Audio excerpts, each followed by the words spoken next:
안녕하세요. 카카오에서 레퍼런스 챗봇을 개발하고 있는 줄리라고 합니다. 오늘은 저희의 세 번째 챗봇 뉴스봇을 소개할까 합니다. 뉴스봇은 2019년 4월 서비스 오픈해서 현재 40만 명이 넘는 사용자에게 뉴스를 제공해주고 있습니다. 아직까지 뉴스봇을 사용해보지 못하신 분들은 카카오톡 검색에서 뉴스봇을 친구 추가하신 후 사용해보세요. 뉴스봇은 기존 뉴스 서비스처럼 제공해주는 뉴스 목록이 아닌 사용자 관심사 데이터를 기반으로 어떻게 잘 찾아주고 잘 알려주고 잘 보여줄 수 있을지 고민해서 만들었습니다. 저는 오늘 앞서 설명드린 세 가지 목표 중 잘 찾고 잘 알려줄, 즉 어떻게 키워드에 해당하는 뉴스 목록을 설계하고 배달하는지에 대해서 챗봇 데이터 흐름이 궁금한 백엔드 서비스 개발자를 대상으로 설명드리려고 합니다. 서비스 요구사항은 간단합니다. 사용자가 검색할 키워드를 입력하면 그에 맞는 뉴스 목록을 보여주면 됩니다. 그 목록이 사용자 마음에 드는 목록이라면 알림 설정을 할 수 있고요. 카톡으로 뉴스를 발송해주면 됩니다. 그런데 유의사항이 있습니다. 뉴스 배달은 저희가 임의로 설정한 시간이 아닌 사용자가 설정한 시간에 배달되어야 합니다. 또 뉴스 데이터는 여러 가지 사유로 변동될 가능성이 있었습니다. 가장 큰 고민점은 같은 키워드라도 기능별로 다른 목록이 필요하다는 점입니다. 기능별로 다른 목록이 필요하다는데 구체적으로 어떤 목록인지 살펴보겠습니다. 뉴스봇은 크게 세 가지 목록이 필요했어요. 사용자가 타이핑했을 때 타이핑한 키워드를 검색할 때 보여줄 키워드 검색 목록과 새 뉴스가 뜨면 사용자에게 보내줄 새 뉴스 뜨면 줄 알림 목록, 마지막으로 하루에 한 번 사용자가 설정한 시간에 모아줄 알림 목록이 필요합니다. 이렇게 크게 세 가지 목록을 미리 만들어서 가지고 있어야 사용자가 검색하거나 알림을 보내려고 할 때 빠르게 제공해 줄 수 있겠죠? 먼저 뉴스봇 흐름을 간략히 설명드리겠습니다. 우선 사용자가 궁금한 뉴스를 검색하면 챗봇 서버가 알맞은 말풍선을 구성해서 넘겨주면 됩니다. 이때 필요한 키워드 뉴스 목록을 어디선가는 가져와야 하는데요. 저희는 이 키워드 뉴스 목록을 저장하는 시스템을 만들었습니다. 앞선 요구사항 중에 데이터가 자주 변동될 수 있다고 설명드렸죠? 그래서 저희 키워드 뉴스 목록 시스템은 뉴스 ID 값만 갖도록 설계해 보았어요. 그리고 실제 서비스에 필요한 데이터는 원본 데이터를 가지고 있는 뉴스 통합 유통 시스템에게 요청해서 받아오도록 구성해 보았습니다. 이렇게 구성하면 뉴스가 수정되거나 삭제되더라도 목록을 쉽게 유지할 수 있겠죠? 구성해둔 뉴스 목록은 뉴스가 피딩되는 시점에 갱신되도록 하고요. 알림 시스템이 주기적으로 알림을 받아다 사용자에게 발송해 주고 있습니다. 좀 더 자세한 흐름은 이 슬라이드를 참고해 보세요.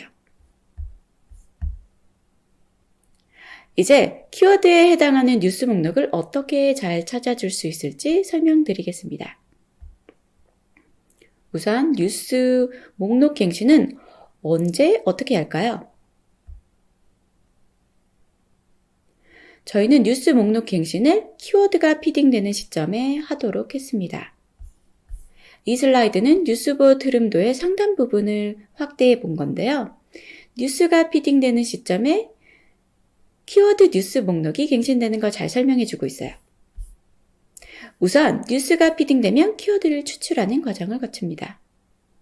이는 키워드와 뉴스를 연결시켜주기 위한 작업인데요. 검색 품질이 떨어지지 않도록 본문 길이 등을 참고해서 적절한 개수로 추출해 주고 있어요. 이렇게 한 뉴스에서 키워드가 뽑히면 그 키워드의 조합으로 갱신할 목록을 찾는 과정을 거칩니다. 이 예시는 제주와 날씨가 뽑힌 기사였네요. 그럼 단일 키워드인 제주와 날씨, 그리고 복합 키워드인 제주 날씨, 그리고 날씨 제주 항목을 갱신하면 됩니다. 그리고 같은 키워드라도 기능별로 다른 목록을 갖고 있다고 했으니 같이 갱신해 줍니다. 이렇게 해두면 키워드 목록은 언제나 최신으로 구성되어 있겠죠? 하지만 존재하는 모든 키워드와 그 조합으로 미리 목록 자체를 만들어 놓고 갱신만 시키는 건 너무 비현실적인 얘기입니다. 그럼 이 목록은 언제 만들까요? 저희는 사용자 검색 시점에 만들도록 했습니다. 가령 사용자가 제주 날씨가 궁금해서 검색했다고 한다면 키워드 목록에서 제주 날씨 검색 항목을 찾을 거예요. 기능별로 다른 목록을 갖고 있다고 했지만 검색과 모아줘 목록은 상당히 유사하거나 같아서 만약에 검색 시점에 모아줘 목록이 있다면 이를 그대로 활용하고요. 만약에 없다면 휘발성 검색 리스트를 만들어서 활용해요. 이는 알림으로 설정한 키워드는 아니라서 갱신될 필요는 없어요. 그래서 5분 정도만 유지하고 제거하는데요. 해당 시점에 같은 키워드를 검색하는 사람들이 많다면 그 목록을 같이 쓰도록 해서 반복적인 목록 생성을 막는 방법으로 사용하고 있는 거죠. 이때 목록이 마음에 드는 누군가가 모아줘 알림 목록을 세팅한다면 이제부터는 휘발성 목록이 아닌 모아줘 목록을 활용하게 될 겁니다. 이렇게 생성된 목록은 모두 갱신 대상이 되어서 뉴스가 피딩되는 시점에 갱신되도록 구성되어 있습니다. 근데 이 키워드와 목록은 어떻게 엮어줄까요? 규칙을 세워보겠습니다. 사용자가 제주 날씨를 입력했습니다. 이를 띄어쓰기 기준으로 나누고요. 가나다 순으로 정렬해 주는데요. 만약 정렬하지 않고 그대로 사용할 경우 제주 날씨와 날씨 제주가 갖는 뉴스 목록이 동일함에도 키를 2번이나 만들어야 하는 단점이 있는 거죠. 저장 공간의 낭비를 막고 갱신 시 소요되는 시간을 단축시키고자 이렇게 규칙을 정했습니다. 그리고 이 키워드가 순수한 키워드인지 언론사인지 카테고리인지 값을 달아주고요. 마지막으로 이 목록의 성격을 달아줍니다. 이렇게 정의한 키로 실제 원하는 목록을 쉽게 가지고 올 수 있습니다. 자, 이제 잘 찾을 준비는 되었고요. 어떻게 잘 알려줄까요? 이 목록의 데이터를 살펴보겠습니다. 앞선 조건들을 기억해서 적합한 데이터 저장소를 선정했어요. 검색에만 사용할 휘발성 목록이 필요했고요. 원본 데이터는 다른 곳에 있으니 목록은 최대한 빠른 처리 속도가 필요합니다. 그래서 캐시로도 많이 사용하는 인메모리 데이터 시스템인 레디스를 사용하기로 했어요. 레디스에는 스트링, 리스트, 해시, 셋, 소티드 셋 이렇게 5개의 데이터 타입이 있었는데요.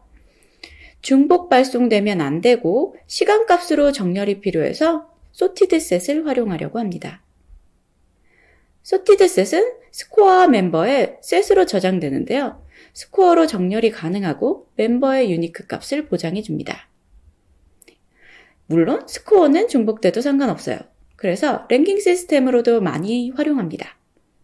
저희는 Z 리버스 레인지 바이 스코어 명령어를 사용해서 일정 시간 내 데이터를 5건씩 가져오도록 구성해 보았습니다.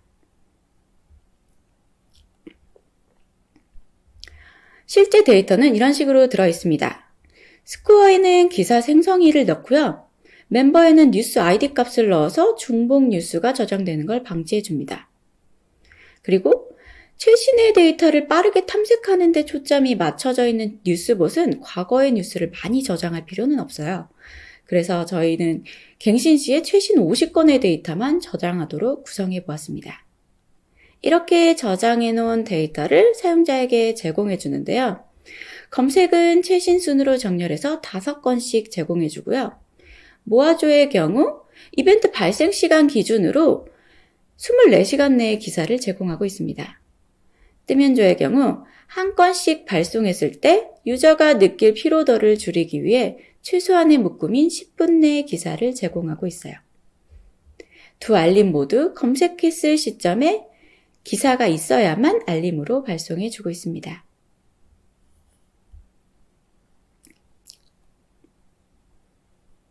각 키워드 목록에서 필요한 뉴스들을 검색하는 건 하겠는데 어떤 게 알림 대상 목록인지는 어떻게 할까요?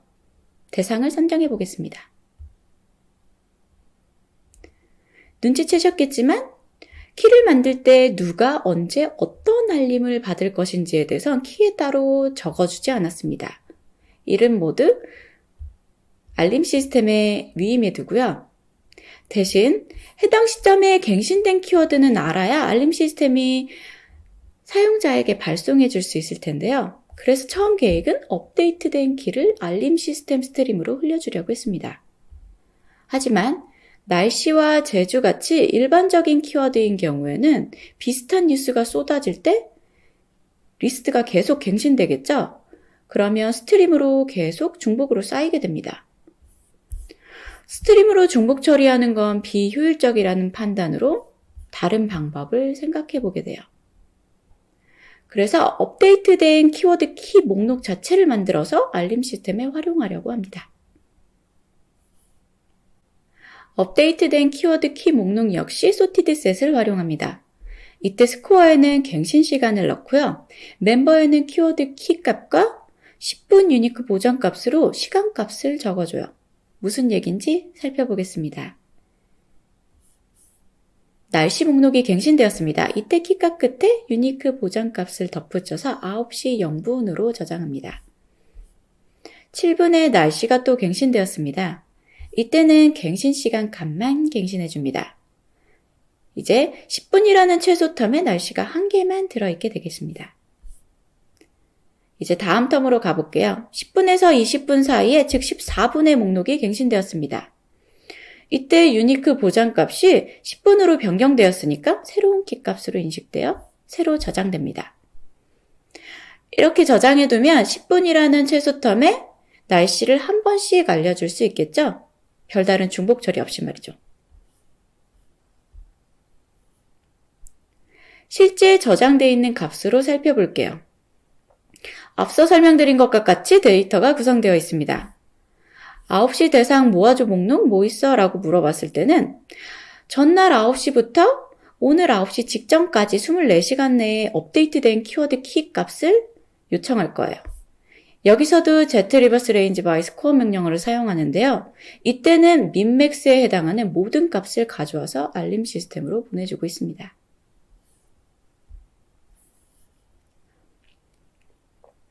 이제 이 목록을 활용해서 알림 시스템에 필요한 이벤트를 발생시켜 보도록 하겠습니다.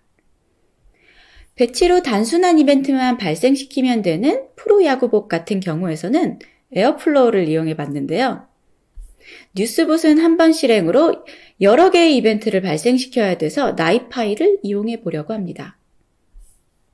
아파치 나이파이는 데이터 플로우 시스템인데요. 웹 기반으로 사용자가 데이터 플로우를 쉽게 설계 및 제어할 수 있고요. 각 처리 단계별로 인아웃 처리량과 데이터 모니터링도 쉽게 할 수 있는 장점이 있습니다.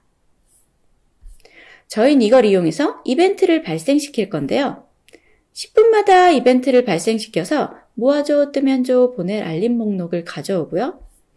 개별 키워드로 쪼갠 후에 응답할 말풍선까지 붙여서 알림 시스템으로 흘려주게 됩니다.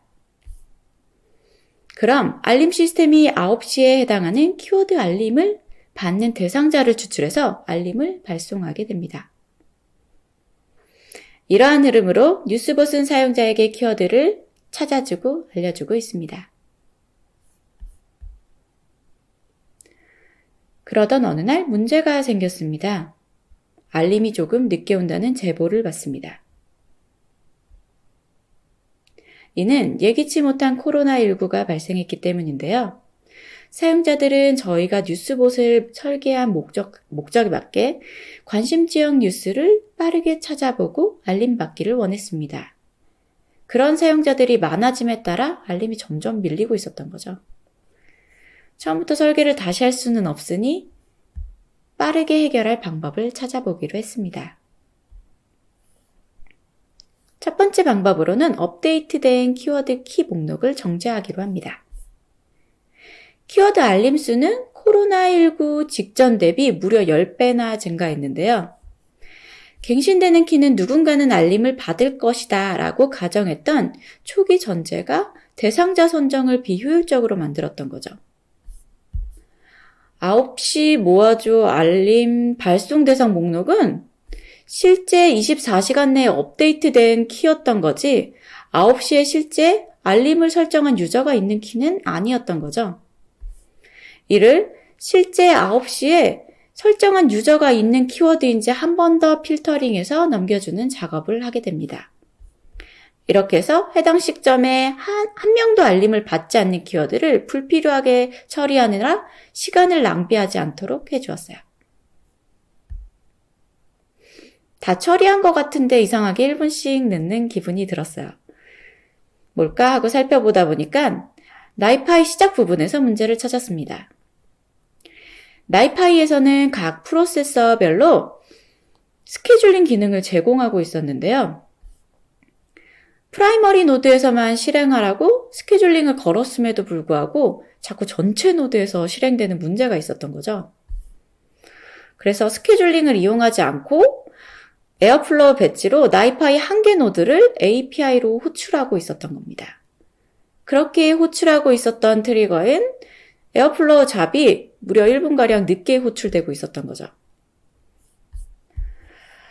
매우 다행스럽게도 최근 변경한 나이파이 버전에서는 크로니 프라이머리 노드에서만 잘 실행되었습니다. 불필요한 이기종 간의 커넥션을 제거하고 제너레이트 플로우 파일을 가지고 크론 스케줄링을 걸어줍니다.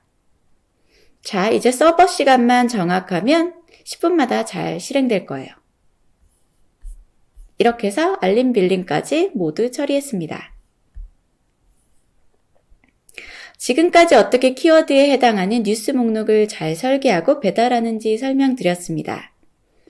마지막으로 이 목록을 어떻게 보여주는지 보여드리겠습니다. 우선 원하는 키워드를 타이핑해 봅니다. 저는 제주 날씨를 검색했습니다. 실제로 제주에 살고 있는 제가 제일 많이 검색하는 키워드고요. 잘 검색된 것 같으니 알림을 받아볼게요. 자주 변하는 날씨를 반영하기에는 새뉴스 뜨면조가 잘 어울립니다. 이제 새뉴스가 피딩되면 잘 알려줄 거예요. 새뉴스가 잘 배달되어 왔는지도 살펴보겠습니다. 새뉴스가 뜨면 바로 받는 알림의 경우에는 이미지도 크게 들어가 있고 한눈에 잘 볼 수 있는 카드형으로 제공하고 있습니다. 여러 개일 경우 이렇게 캐로셀로 표현됩니다. 하루에 한 번 모아서 받는 모아줘 알림의 경우에는 키워드 검색했을 때와 동일하게 리스트형으로 보여져요. 더 보고자 한다면 더보기 버튼을 눌러서 과거의 뉴스를 더 탐색할 수 있습니다.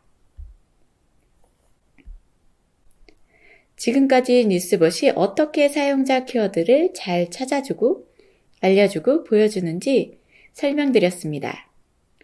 앞으로 뉴스를 더 편리하게 탐색하고 사용자 관심에 알맞은 다양한 콘텐츠를 발굴해서 알려드리려고 준비 중입니다. 최근 새 단장한 뉴스봇 써보셨나요? 많이 사용해보시고 좋은 의견 많이 부탁드립니다. 고맙습니다.